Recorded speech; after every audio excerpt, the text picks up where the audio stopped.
When I first heard of Too Many Losing Heroines, I thought, how many losing heroines is too many in the first place? You figure in a typical harem anime you have 5 girls, and 4 of them are going to be on the losing end, so 4 would be a normal number. Maybe too many would be 5 or more, right? Well, in this anime, Too Many Losing Heroines, we have only 3, which I would say is not only not too many, but not enough.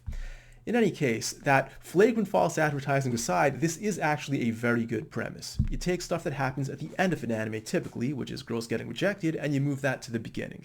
You take these girls who are usually on the sidelines and you give them the spotlight. So yeah, it's a good idea, and this anime does have a lot going for it. You have a very fun cast of side characters. I mean, if you're taking people who are usually side characters and giving them the spotlight, then people who are usually in the spotlight are now the side characters, and they're typically kind of fun.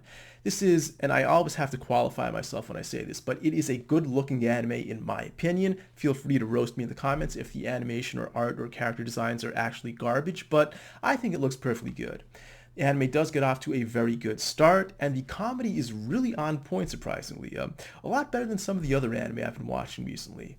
But here is my problem with it.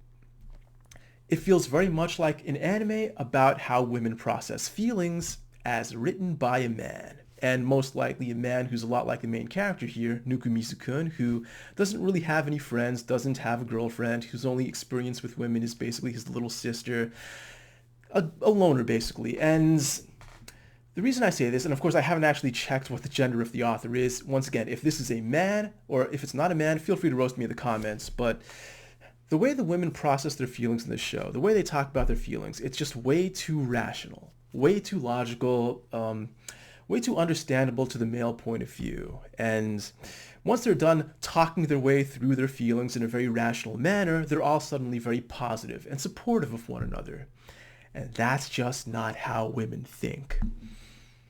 Maybe that's how you might expect women to think if you're like the main character here, someone who just doesn't have a lot of experience with women. But if you know better, this is just completely unrealistic. Of course, realistic anime don't have to be good. Unrealistic anime don't have to be bad. Lots of things about anime that I like are unrealistic, but this is unrealistic in a way that just kind of annoys me because it's part of the problem. It's part of the reason why men don't think they can understand women in real life, because you look at media like this and the women are perfectly rational, just like men, when in real life, men and women actually think very differently.